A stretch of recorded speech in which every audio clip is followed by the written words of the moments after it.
Allez, on continue notre visite et on a rendez-vous chez Technoglobe pour parler produits high-tech. Et dans les produits high-tech, eh bien, il y a forcément les intercoms. Et quand on dit intercom, on pense Cardo. Hein, Laurent? On pense Cardo, bien évidemment, et Eric, l'intercom. Tu peux enlever ton masque. Allez, Je te coupe un petit peu, mais tu peux enlever ton masque. On va rester à distance raisonnable. Voilà.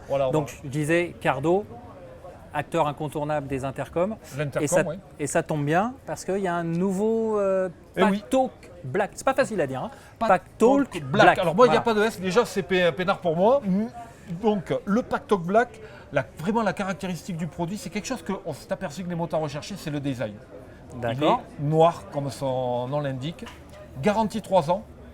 Et puis pour les mélomanes, on a passé aussi mélomanes, on a mis directement les speakers, comme on dit, les écouteurs de 45 mm siglés JBL. D'accord. Allez, on l'ouvre parce qu'on parle de... faut le voir. On parle de design, donc forcément, il faut le voir ici, donc dans sa petite boîte. Allez, tiens, regarde Eric. Hop. D'accord, donc là, effectivement, donc là, on le sait, c'est la molette pour le son. On a les touches, comme habituellement, les 2 touches pour allumer, les 2 touches pour éteindre, l'appairage. Donc voilà, et ensuite, la petite antenne pour la meilleure réception. Voilà, et la réception, hein, quand on est en groupe, ça peut aller jusqu'à 8 km, puisque c'est un système DMC. Hein. Ouais. Donc ça fonctionne avec un groupe de 15 personnes. Hein. Et le principe, c'est un réseau méché, chacun fait rouler, et donc avec une portée qui peut aller jusqu'à 8 km. Il faut être en milieu dégagé, mais j'ai vu hein, que ça portait bien, parce que moi je m'en suis servi, j'étais... Tout à l'heure chez Honda, on a fait l'essai de l'Africa Twin et pendant l'essai de l'Africa Twin, on nous avait équipé justement de système Cardo puisqu'on peut connecter le casque à la moto maintenant. Enfin bref, il y avait tout un tas d'interfaces avec la moto et c'est vraiment efficace. C'est une particularité aussi de ce type de produit, c'est qu'on est compatible avec les fameux écrans TFT. Voilà, on peut piloter son intercom via l'écran. Voilà. Et on profite pleinement, je dirais, là en l'occurrence de sa CRF 1100. Aujourd'hui, si tu devais faire un petit point sur le marché de l'intercom, on a l'impression qu'on en voit partout, c'est devenu incontournable, non? C'est vraiment un produit de consommation comme les gants, le casque, les bottes. C'est pas obligatoire, mais voilà. Quand on a commencé la distribution, on s'est demandé à quoi servait ce produit finalement, mais ça ne servait à rien. Et puis, c'est arrivé par le monde des coursiers qui avaient besoin de kit main libre. Et puis progressivement, le kit main libre s'est transformé en dialogue pilote-passager parce que en Bluetooth, il n'y a pas besoin de trop de portée. Et au fur et à mesure des technologies qui évoluent, voilà, comme tu le dis, on le voit partout. Les gens qui roulent en groupe, que ce soit dans le phénomène trail. Hein. Alors, ici, voilà, on est dans le cœur du phénomène trail. Eh bien, ça permet à un groupe de discuter ensemble et sans être, voilà, là je viens de croiser un groupe qui va traverser le Larzac sur les chemins. Il n'y a pas forcément de réseau sur le Larzac. Là, avec l'intercom, tu couvres jusqu'à 8 km. Donc voilà. Donc c'est vrai que maintenant, c'est un produit qui est d'utilisation courante et quasiment indispensable pour le motard. Ici, sur le salon Alpes Aventure Moto Festival, tu proposes d'essayer ce système avec des sorties avec Julien Tonuti. Voilà, si tu veux, on est parti du principe, la transplantation de cerveau n'existe pas encore, donc on ne peut pas se mettre dans le cerveau de Juju. Je crois qu'il y a des fois, il vaut mieux pas quand même. Hein. Mais l'intercom, il permet de partager sa passion en fait. Ça change la nature de la pratique de la moto. Et on s'est dit, Julien, ça fait 13 ans qu'on est partenaire avec lui sur les rallyes routiers. Il n'était même pas encore champion de France Espoir, qu'on était partenaire avec lui. Et donc on s'est dit, on va faire partager aux utilisateurs Cardo ou à des gens qui veulent le devenir, on va faire partager la route sur la Bonnette.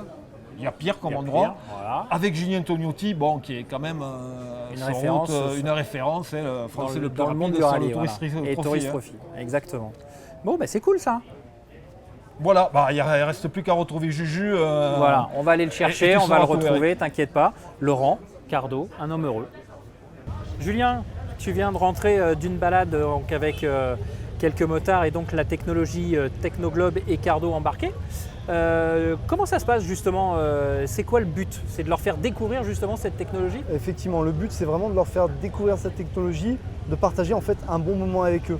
On part sur des routes qui sont magnifiques, le temps se prête aussi avec nous et du coup l'avantage c'est qu'on peut échanger, je peux discuter avec eux. On part sur une balade d'environ 1 heure et ils ont plein de questions à me poser, j'ai plein de réponses à leur apporter et c'est ça qui est chouette. Alors on rappelle que tu as été multiple champion de France des rallyes, que tu es le Français le plus rapide au Tourist Trophy. as un pourcentage de perte sur ta balade ou pas? On part là, on est sur 6 personnes maximum, puisque légalement, en ayant le brevet de guide, en étant tout seul, je ne peux pas en prendre plus de 6 personnes. Donc 6 personnes, c'est très très facile à gérer. D'accord.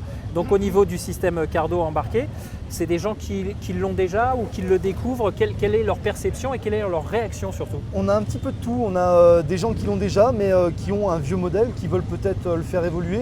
Parce que sur les nouveaux modèles, il y a plein de possibilités différentes. On a des gens qui l'ont pas et qui justement se rendent compte que c'est un peu comme un téléphone portable en fait. Tant que tu n'en as pas eu, tu n'en as pas besoin. Une fois que tu l'as essayé, c'est dur de revenir en arrière. Les questions qu'on te pose le plus souvent, c'est autour de ta carrière, autour du système, c'est quoi? En passant 1 heure avec eux, il y a un peu de tout. Il y a un peu la façon de piloter, il y a un peu la carrière, il y a un peu comment est-ce qu'on aborde le Tourist Trophy, comment est-ce qu'on se sent quand on y va, est-ce que tu vas y retourner? Enfin, il y a beaucoup de questions en 1 heure. Il n'y a pas assez de temps pour répondre à toutes les questions. D'accord. Bon, et tu vas y retourner alors? Bonne question. J'étais parti pour y retourner cette année. J'avais envoyé mon engagement, j'avais été retenu pour ça. Donc malheureusement, ça a été annulé. Et du coup, est-ce que ce sera pour l'année prochaine? Ça, c'est encore le point d'interrogation. Je prendrai ma décision à la fin de l'année par rapport à ça. Donc je me dis, il faut peut-être trouver autre chose. Et aujourd'hui, j'ai envie de partager ça. Partager cette expérience que j'ai réussi à acquérir en 12 ans de compétition. Et alors pour la petite histoire, c'est marrant, mais Technoglobe était mon premier sponsor quand je me suis lancé en rallye. Personne ne me connaissait, j'avais jamais fait un résultat. Et Technoglobe a fait un geste. C'était mon premier sponsor, c'était il y a 13 ans et aujourd'hui ils sont encore là, donc l'histoire elle est belle. Et je me dois d'être là aujourd'hui pour eux. Eh ben écoute, on te souhaite surtout qu'elle continue le plus longtemps possible et puis que tu t'éclates éventuellement dans tes nouvelles orientations et ta saison 2021, si effectivement tu peux la mettre en place. Merci en tout cas du temps passé avec nous et puis bonne balade avec on va pas dire tes clients, mais tes rouleurs. Exactement. Merci Bon Eric, courage. à bientôt. Salut Julien.